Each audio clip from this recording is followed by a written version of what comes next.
But yeah, as a whole, the gym, the coaching, everything, just top notch. Obviously, like I say, obviously created world champions, English champions, British champions, etc., etc. Just speaks for itself. And then obviously with Sam, again, she's very, very technical in her approach to the boxing. She'll like spot the finer things that you might not spot. It's your sixth fight now. Yes. So has the preparation at all changed? Has the approach differed at all? Nothing massively different. Just kind of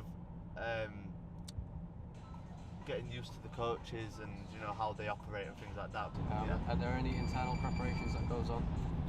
My prayers, honestly, in all honesty, nothing for me. Nothing is possible without God. So I believe wholeheartedly anything that happens is by the will of God. So I'll make sure I wake up, make sure I pray for safety, health, success, and things like that. So both safety and health for me and my opponent, of course. All I want is to get the victory and look good doing it. That's it. But again, I don't wish bad on anybody. I don't wish bad on him. Never wish bad on any of my opponents. It's not an emotional thing for me. It's just I'm there to do a job. Yes, right. So the last time we had a conversation like this, it was your debut, your professional debut, and now you're 5-0. What can you say about that evolution in between that time? Fucking hell, yeah. Well, a lot's changed. Let's say that. If you could speak to Hash, who's 0-0, making his professional debut and in Hull, what advice would you give him? It's gonna sound corny, but like one of the main things is like have some belief in yourself. Believe how good you are. Believe what you can do, because the difference that your mentality can make to your boxing, it's unbelievable. Do you know what I mean? It really does make a big difference. It's again made me evolve as a fighter and made me a much better fighter.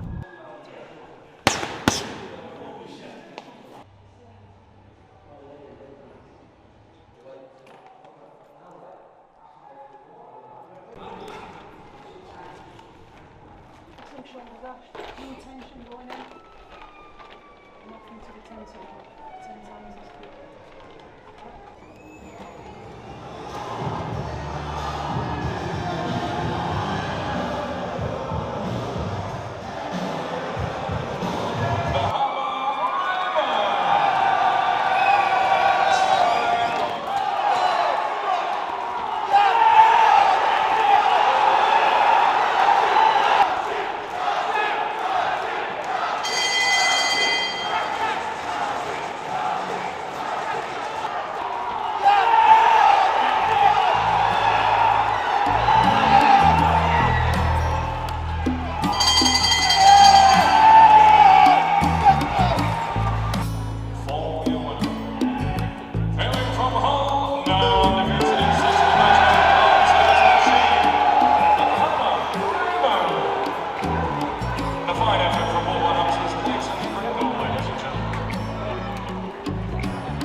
Camera bed with you, know what I can't. I've got one more on the way. I'll let you know when he's taking the fucking piss him.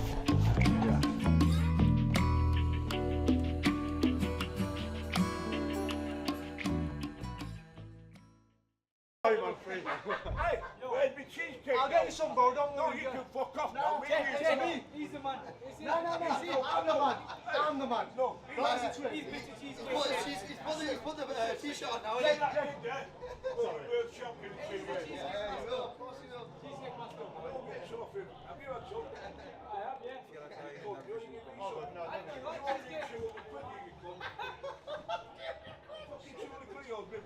Bring the gym today, bitch. Start with fucking. What are you doing, bro? That kid, my best mate at the gym. Thank you very much. Let's have the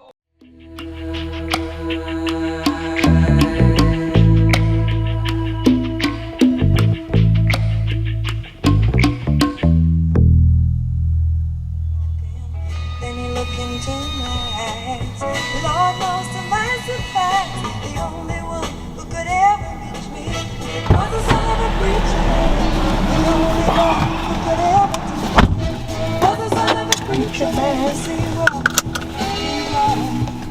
Absolute finalist.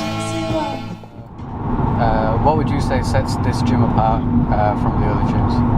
North East Jiu-Jitsu. Yeah. Just the style of Jiu-Jitsu that's there. You know, with the MMA gyms you get great grapplers and great MMA Jiu-Jitsu players, but you miss the niche kind of modern day Jiu-Jitsu. And in learning these new languages of fighting, does it kind of help you understand your own language of fighting as well? For sure, they're just different perspectives and ideas. Martial arts is an individual sport, and everyone's got to have a different body. So the way something works for one person wouldn't work for another person. But you can always take the idea.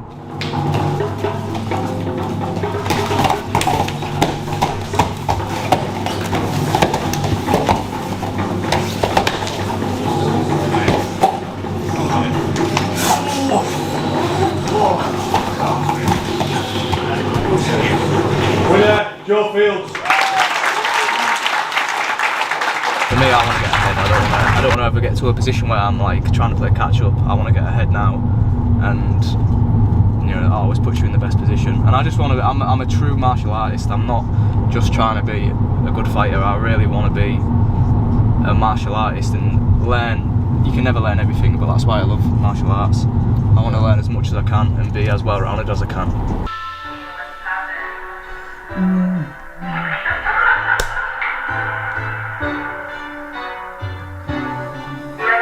Essential for cutting weight, you need music. Miserable without music. We're just trying to get Joe to weight as easily and as safely as possible, making sure he's looked after and the process is as smooth as it can go. He's going to go back in the bath. So yeah, that's the goal. What can you say about Joe as a fighter, as an individual, as a friend? I just think he does absolutely everything right.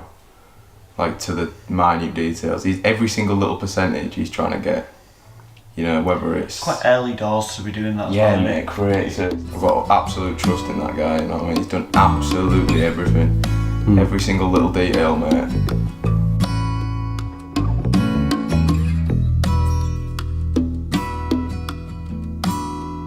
Ladies and gentlemen, your interim flyweight champion, Joe the Butcher Fields at 124 pounds.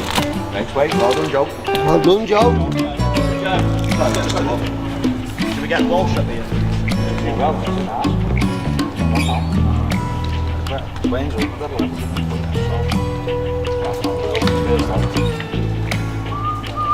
Joe, can we have a little picture of it, like in this light here? You escape the matrix by being open-minded.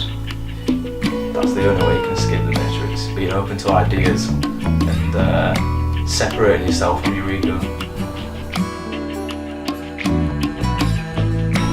Alright, Joe. Your ears are in there. Yeah, I've never realised how horrible it is having someone else put a hat on for you. And you can't get snug into it, it's fucking awful. Do you want me to get your hair out? Feels like someone's put a condom on for me. Yeah, fair. It's just like, you gotta do it yourself. It's like someone else putting your sock on, it's not a line. In it, lad, yeah. It's That's awful. You gotta do yourself.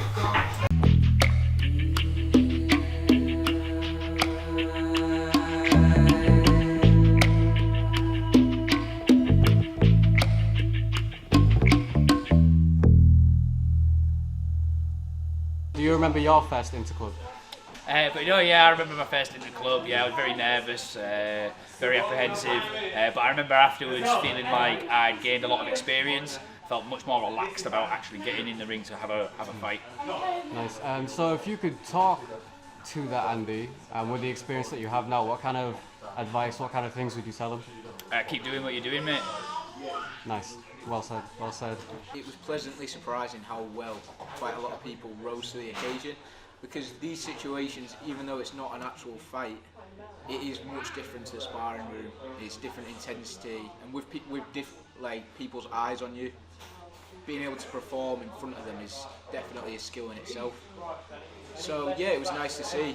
I mean, a few people definitely went for it more than others, and Yeah, it definitely been entertaining for the fans and for the viewers, but other than that, above all, it was just good for them to get experience on the mat.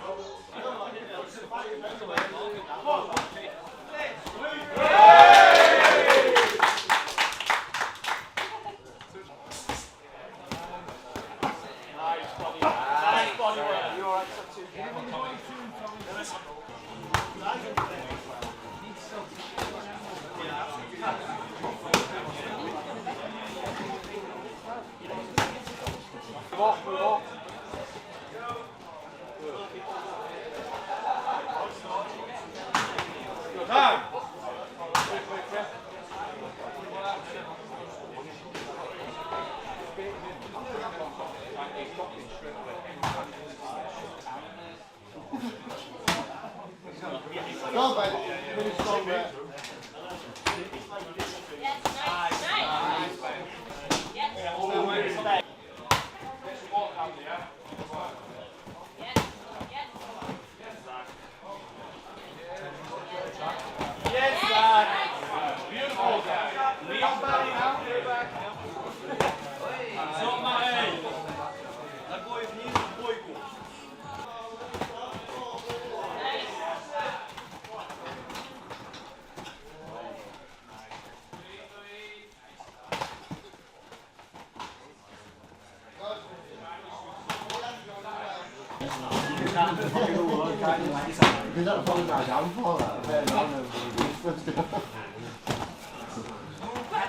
That's it there.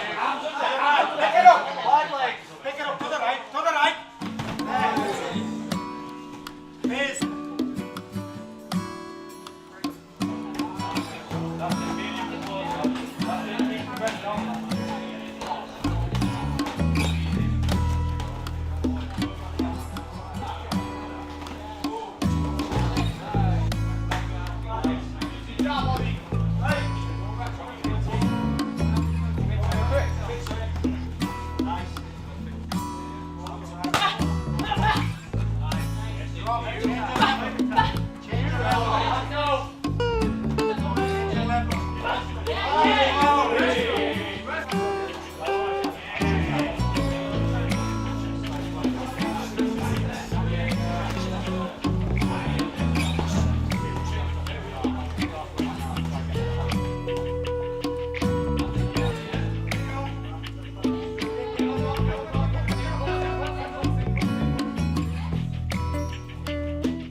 Give me more of that. Just a little bit of intensity, nothing crazy. Give me more of that.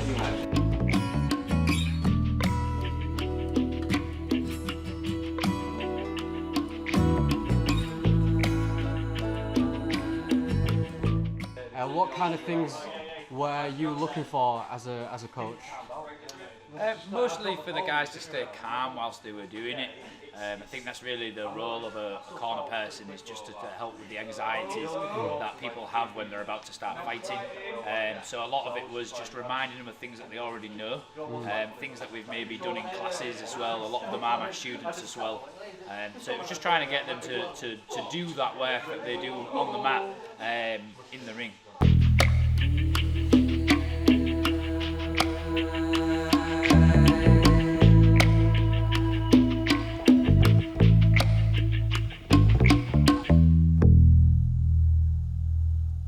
So all the time you're going boom, boom, boom. You're changing the direction to off balancing. One more time. Rear. Drive forwards. Turn the corner. Boom. Turn the corner the other way, yeah? Through the fire. Cool? So all you're doing is misdirecting it. I'd say fight ministry is more overall rounded. Like, you've got kickboxers here, you've got boxers, you've got jiu-jitsu, you've got judo. There's everything here under one roof. I'd say it's probably, it's one of the gyms that I've been here the longest. I've been here 16 years myself, and Mel was here like 2 or 3 years before that. He's pioneered a lot of good fighters out of here that have, moved on elsewhere. Some have stayed here, some have come back. Yeah, it's definitely up there with one of the top mixed martial arts gyms in the city. Obviously, look after your training partner. That's number one. Be respectful, be humble. Just have fun with it. Do you know what I mean? Like all the sessions are about having a laugh, and you know everyone's here to help each other out. There's no egos. You still remember the first ever time you stepped in Fight Ministry? I do, mate. Yeah. And I came on my own one night. And I met Mel at the door, and he's like, "All right, mush." I'm like, "All right, mate." I was just like crapping myself a bit, but most friendliest person you've met. Well, Mel, first things first, thanks for the chocolate, much appreciated. Been there since Christmas, probably gone white now, ever. Oh, nice, mate. Perfect. So, how are you doing? I'm fine. Nice. Getting old. Body aches every session. And we just crack on, don't we? Nice, Life's too short. The team, probably as good as I've ever had. Ash Rabi, black belt, Andy Powell, black belt in Jits. Mike Patterson does the Thai, along with a couple of his friends who help out. Got good coaches, Gareth Murray for the boxing, Paul Regan, you know, it goes on and on, Leighton James. And there'd be no gym. Without them guys giving time up, you know, there'd be no gym. You know, I can't do everything, I'm only as good as what I am. I'm going to this elbow, alright, so I'm digging in, and I'm just going to bring my knee in. So I smack his arm, so my knee has now took his elbow away. So it's going to allow me to roll. This arm just comes underneath, like this is called seatbelt grip, and I just fall to the side, and I roll. I don't roll much, I just fall. Now watch, the key to this is I grab that arm, trap it with my leg, and then I get my rear naked choke with no defence. Alright? Listen, not everyone's going to go in a cage or go in a ring and compete. Not interested. What I want is to walk into a class, have 10, 15 people, walk in the next night and have another 15 people, whether it's the same 15 or a different 15, and they retain, and they retain. And that, over a period of time, you see a massive difference in the guy.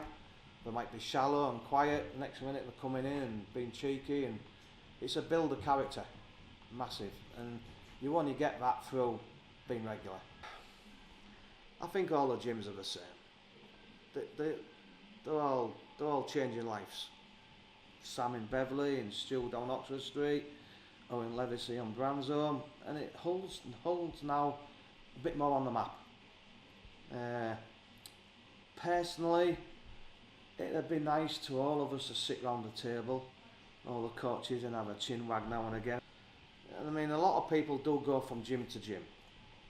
A lot of our members go to Wick Squad, they go to Carlson, they'll travel to Goal and go to Gripper, Smooth Flow in Scarborough, and they're always welcoming. And listen, you find education by going around as many clubs as you can, train under as many coaches as you can.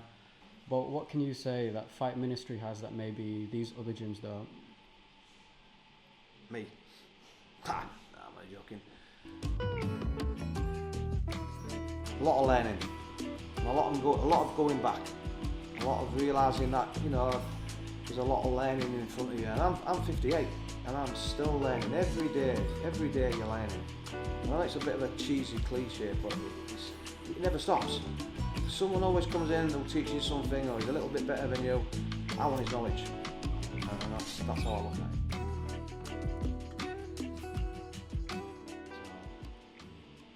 Nice, yeah. Another chocolate, Charles. I mean, you could be looking at them for God knows how long. Well, I mean, if they're on the table, I might as well. Fill your pockets. Yeah, but well, Mel, it's been a true honour to be able to speak to one of the OGs of this sport, especially in the city. But yeah, mate. So I'm much appreciated for the time. You know, thank you very much. Not mate. a problem. Right. It's been a pleasure. Yes, and thank you for the chocolate, mate. Help yourself. Yes, appreciate it.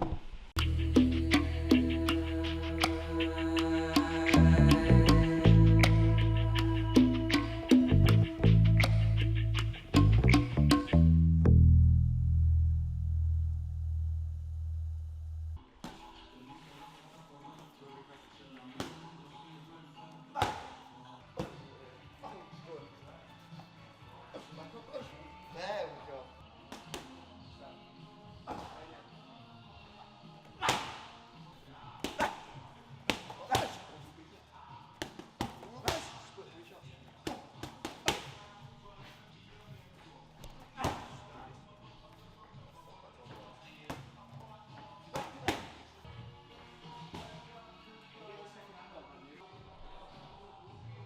For the people who have never been to his squad, what can they expect when they come into this building? To be welcome above all things, to be very welcome. You know, we might be a bunch of killers here and a bunch of scary cage fighters, but for the most part we don't act like it, and I think people are always quite surprised when they come through the door with how just friendly the environment is. You know, you can be hard without acting like an asshole. You know, as I always say in this game, like, we're all real hard, nobody cares. We're all just a family here, like I said, that's the main thing. If you can go as hard as hell with each other, as soon as the round's over, you embrace in arms, that's the best bit. It really is the best bit, but I think the thing that they can expect the most is just a nice warm welcome, good quality training. Final wrist side attack, do it again. Look on the third one, I slide all the way through to my stance, boom, open him up. Now I'm in the opposite stance. I'm going to do the same thing from here. The exact same. Touch my double jab, boom, final wrist side attack. Take your time, while you won't fight in the opposite stance as much, then same thing. As I go to throw my wrist side attack, I'm just going to flow through, final wrist side attack. So then it's the same thing. Turn up as often as you can. Like, the guys who actually want it, you just turn up. The only session you won't get better from is the one you don't go to. It's just really taking it on as a lifestyle, just sticking in the grind, enjoying it. If you don't enjoy it, you're not going to do it, and that's the main thing. I really started to understand the game when I started coaching more, and I looked at all the things I was doing wrong. And you know, you learn a lot by mistakes, and luckily these guys don't have to make those mistakes now. You know, I didn't have the same guidance that they have now. I'd have killed for someone to have been around like me. I definitely trained through pain and hurt my body a little bit, and if I was able to take it back and say to myself, you know, 10 years ago, I would have listened to my body more, definitely. I wouldn't have had to have 7 years hiatus out of the cage. But it's also what's made me, it's also what has made me what I am now. I really understood the game when I got injured and I had to stay at the side and look at it. And it's been a blessing in disguise that I'm grateful for now in some weird and twisted world. It wasn't, even now, you know, you do this for the love. If the money comes, but you know, now kids have actually got an opportunity to like go do this with money at the end, whereas back then, like, there wasn't really at all. Whereas now there is real opportunity, and it's come with pros and it's come with cons. You know, it's definitely changed for the better. Like I say, it's a real opportunity and it's a real career path for guys in the same way that boxing was, which is absolutely awesome to be able to see. And like I said, now hopefully I'm going to be able to give 5, 10, however many kids make it, a load of jobs in a real professional career, and that's awesome.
If you want to be the best, you got to fight the best, or prepare like you're fighting the best.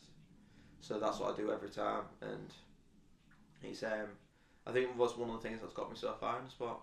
This Oktagon challenge is very like it's very real. You know, you see the nitty grittiness of it. You know, the training, the talking in the house, the focus, and there's only 8 fighters off his 4 on each team, so there's a lot more focus on the individual and their story. And, you know, how they've trained, what they've done throughout their lives. So like they're doing a great job on fueling, you know, selling all the other guys on the show as well. So that's one thing that I think Oktagon do better than most, is selling the fighters.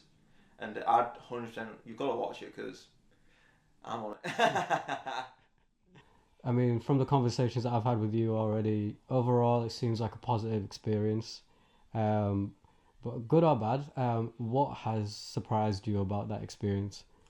Obviously it was an amazing experience. Like I said multiple times on the show, obviously I haven't said it as much, but like proper once in a lifetime opportunity. Like the thing that really surprised me was the production value, and I knew the coaches were, so other than that they were the only real surprises, like I say. one other surprise actually was how beautiful Slovakia was. Proper, really nice, beautiful country.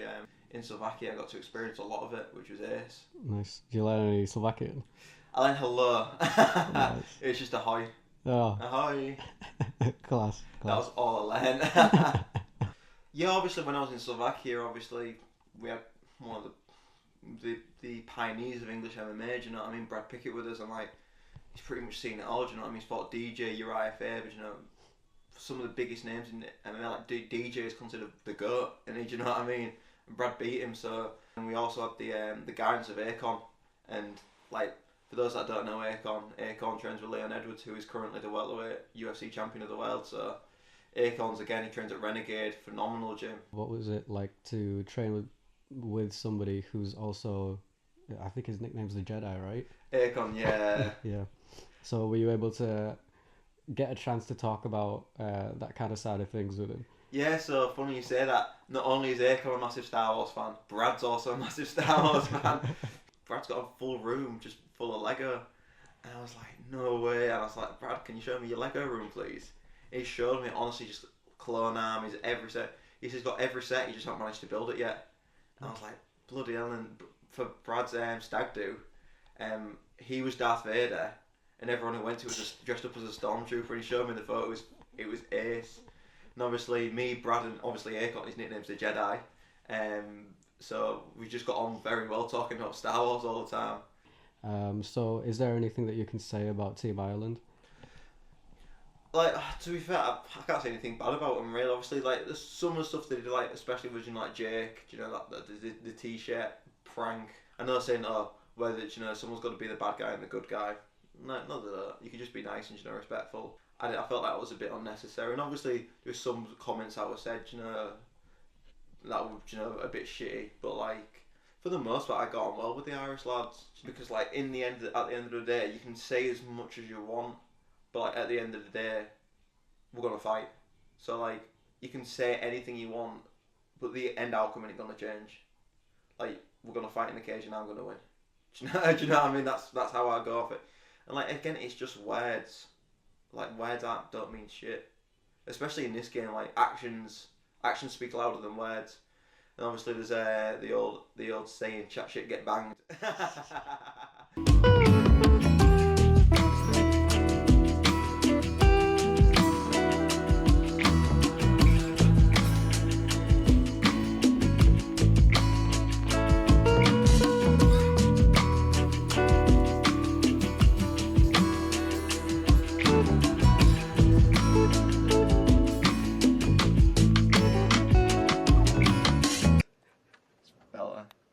Oh shit, brakes on camera, great. And then on the back as well, got a little C3PO and R2, trying to free him. He's really good. Dad got me it for my birthday, and then my mum got me the Commander Cody because he's one of my favourite clone troopers. Class.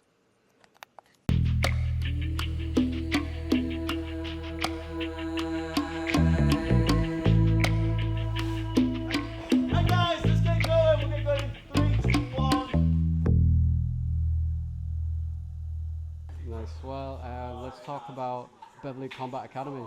You've been here since very early doors. Yeah. I've literally been here from the beginning. Nice. Yeah. So, what can you say about the evolution?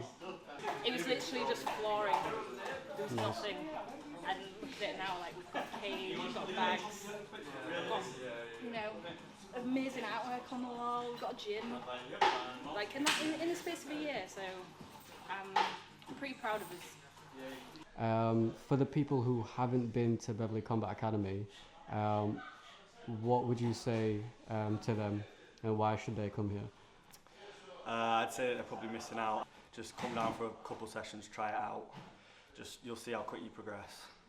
You get people from different walks of life, different stories, and we've all like decided to come together and fight, which is cool, I guess. But yeah, I would say that it does bring a sense of togetherness and community, which is really good. Everyone's always welcome. It's not. It literally is for everyone. I'd say the people I think the people here push you, but they also help you. Well, everyone says that the atmosphere here is the best. It's just like really good vibes. Everyone's here to have a good time. There's no bad blood between anyone. Really good. If you could speak to yourself 9 months ago, stepping into this place for the first time, what kind of things would you say? What kind of advice would you tell them? Listen to Sam and just work hard. Get involved in the sparring. I think they're Again, like, listen to him, push through it. Just listen. Nice. Try your best, innit? Work hard, push through it. Like, obviously there's a few sessions, like tonight it was incredible. So you just push through it, try your best, push through it. Nice. And like you said, you've been here since day one. So if you could speak to that day one version of yourself, what would you tell her? Don't be a pussy. Don't do it. If you feel like not coming to training just because you're tired or whatever, don't do it, because it's literally the funnest thing to do. I learn every session.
Like, some of the greatest fighters have not been champions, but they've almost embraced everything, and which, I don't know, it's kind of the same for me. I do all this stuff to just try and make me a better person, and I think fighting's like a fast track to that. You learn about yourself a lot quicker, how you work, how your mind works, how your body feels. There wasn't any hard and fast rules to this, by the way. It was kind of trying to pick someone who's active that year. That was my only really kind of goal in picking them. So this was 2011. This is actually really fucking me up.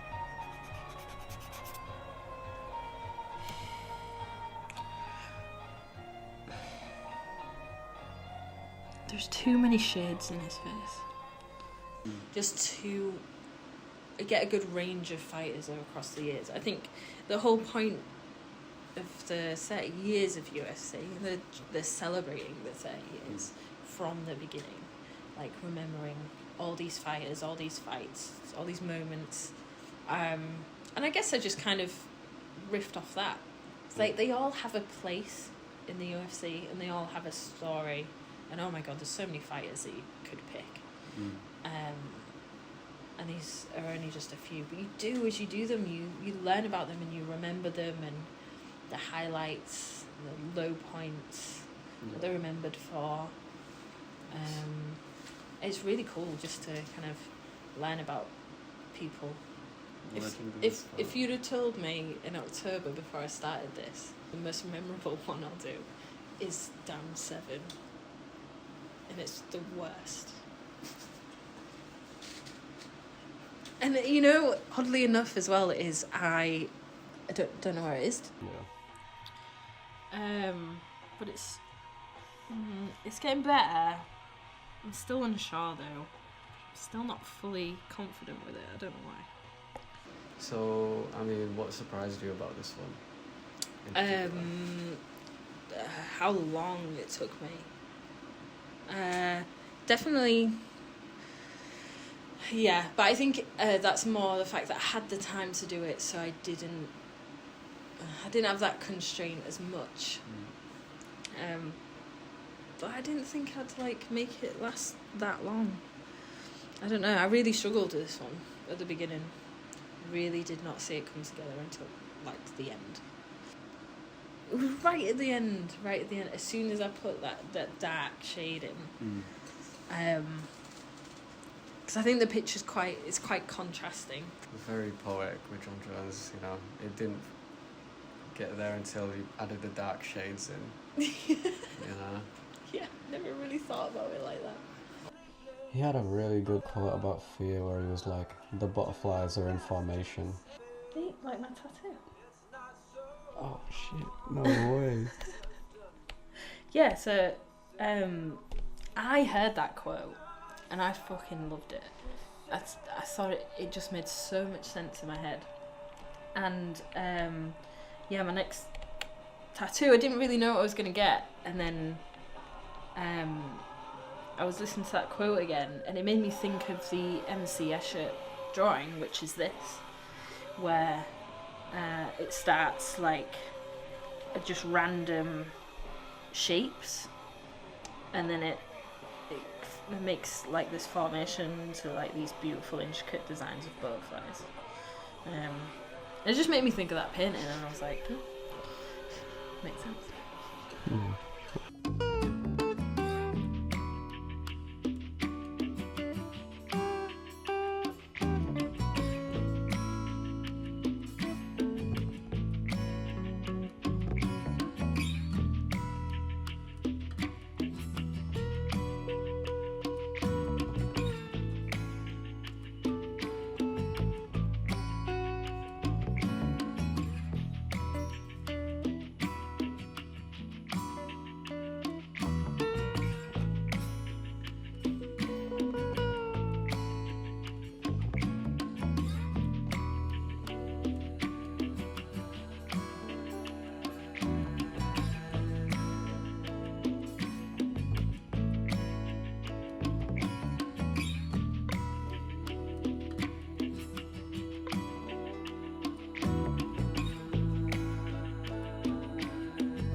It's because he's still in the sketchbook. Wow. Mate, such a legend. Such a legend. You got the mustache. You got the mustache.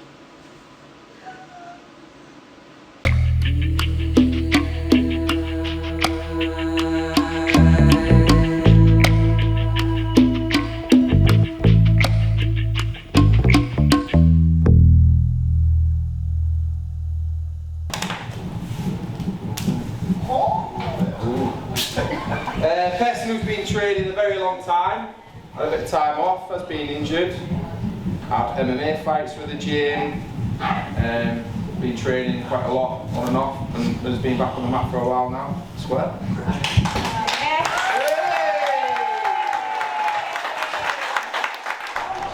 We just finished up Christmas grading, so it's really nice to see everybody get graded on their achievements, all their hard work that they put in for the last 6 months. Just done some rounds, and then we did some matches to finish off, so it was nice to see everybody cheering each other on, so it was good. Happy So days. it's always a nice atmosphere when everybody comes together to get graded. Whether you're getting a stripe or a belt or nothing, you know, you're nothing without your teammates. So when someone gets graded, promoted, it's a team effort, it's a team celebration, so it's always nice. There's 5 belts, so you start with your white belt, blue, purple, brown, black, and you get 4 stripes each belt. See you later, buddy. Thanks a lot. Well done. Cheers. 4 stripes each belt. I will say though, you know, for anything, you know, don't do jiu-jitsu for the belt. It should be personal growth and trying to be a better person. The belt is, you know, an outcome of that. You know, I reckon, like I said, about 13 years for me to be a black belt. You know, for me it was never about the belt. I just loved jiu-jitsu. Back, through, 10, grab the wrist, rock it back, come through, in, start to squeeze from there, or squeeze in, if you're really struggling but still, up onto the toes, drop hips inside. Alright, I'm not putting my hip to the mat. Yeah. Alright, I want to bring my hip up. Alright, all the way again. Yeah, it's pretty great. You good with that? Make sure, it's on your side. Make sure here that I'm pulling the arm, alright? And then I'm shooting through. Alright? Otherwise you're going to struggle, and if your elbows are tight, we're not going to get it. Okay? Fight ministry. I think I walked through the doors about 13, 14 years ago. So probably a few more hairs on my head back then and less greys in my beard. But it's definitely changed me, sculpted me into the man I am today. When you come in the gym and you're doing something, well, no matter what martial art is, especially as hard as a combat sport, it's great to see people progress and achieve, whether they're coming on the mat to make new friends, lose some weight, learn a new skill, all three. You know, it's just nice to see people trying to achieve like a common goal and interest, and it's just always a great atmosphere to be around people who, you know, want to achieve. So. Absolutely, it's the culture, the ethos is here, and none of this could be possible without the team. So is there anything you can say about the team of Fight Ministry? I think I'll start with the Don, the head honcho, Mel. The bloke's just an absolute darling. He's a bit of an unsung hero, really. He don't get enough credit, that bloke. You know, you'll go in the canteen and he's put TVs up with games consoles, so, you know, if we have a little family, then the kids can come in, do the homework, do some colouring, go on games console, keep them busy, and, you know. And then obviously we've just had Callan as well, who comes down once a month, who's a brown belt under Lloyd, and he does a seminar every month. So it's just nice to have different coaches to come down, teach different styles of jiu-jitsu. See you there, Adam. Cheers. Thanks, buddy. So, yeah, it's just a great atmosphere. And like I say, it's always good to have good different coaches down. Everybody's got a different style, different way of teaching, and you know, it's just good to pick people's brains and take a little bit from everybody's like game and add it to your own. Yeah. So we've gone to here. We've tried to hit the cup, knee shield. Okay. Foot comes in. That allows us to come central. Okay. Knee just goes straight through the middle. Foot stays where it is. That goes straight through the middle. Then when we're ready, then the foot can start going back out. Then we're here. Bang, bang. That's the good thing about that grip as well, is that as I start to come round, turn him around, this is actually a nice perfect grip to then switch straight to my knee on belly. Yeah, so that'll help as well. Is that cool? Yeah. 1, 2, 3. Let's give it a whirl. I think the biggest one is you'll learn commitment and dedication when you're on the mats, because it takes so long to learn. For a fundamental base, getting to blue belt is such an achievement for me. Like, just getting that fundamental basis and understanding of jiu-jitsu is massive. You know, moving on from that is, you know, you get to purple belt and, you know, you're a bit of a bad man or a bad woman, you know, if you get into a purple belt. But Brazilian Jiu-Jitsu definitely changed my life, gave me confidence, lost a lot of weight, gives you a great set of friends. But the sport itself is just so humbling all the time. And even to a certain level, like, you know, you get to black belt, it doesn't mean you can't get beat. Everybody gets beat, everybody gets caught. It means nothing really, it just means the time you've put in.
yeah, I'm definitely like well rounded out now that I've actually had the chance to develop a base and like choose what to do with that base now as well. So I have options to do like this and that, and that's just because of like the high level of quality coaching down at Team Underground. To be real, like Coach Rico's classes. Those were really, really good. Yeah, war Coach work. really coached the Yeah. fighters classes, so like only fighters go there. So it's the best time when you get a fighter as a coach here. He has got all the experience with a bunch of fighters that want to learn and they're hungry. Just create monsters down there. So I feel like I have a lot of conversation with a lot of people here. Yeah. But I feel like the best comes from John. Like even when it comes to the sport, that's why he has his oldest son is a champion. His son that's 18. The second son, he's already European champion. Yet to be probably world champion like his brother. So his dad's seen that side of the sport. He's seen this side of the area. He lived there and grew up around here. So when it comes to everything from sports to how to live to advices and all of that stuff, he's been through it for sure. Nice. Yeah, me myself, my favorite piece of life advice was by Rico, who just like turned around to me and went, "You tough, right?" He just went, "You tough, right? You said you're tough, right?" Yeah, I went, "Yeah, I'm tough." And he went, "Then deal with it," and I just went on with it. Oh, another two people I want to definitely shout out when it comes to advice. Like these two people are key to the gym. Without these two people, yeah, a lot of people struggle for a lot of their fights and a lot of stuff when it comes to nutrition and cutting weight and all of that stuff. Which is Amir and Little Tom. They both done an amazing job helping the team, giving them dietary advices, helping them during their camp, helping them cutting weight, sacrificing their bathroom, having people there. Yeah, honestly, like half of the people's fights at our team wouldn't have really been possible the same way if it wasn't for like the hospitality and like openness that Amir and Tom like kind of provide the team with, which kind of like inspires me a lot. Like it really shows that like family vibe there.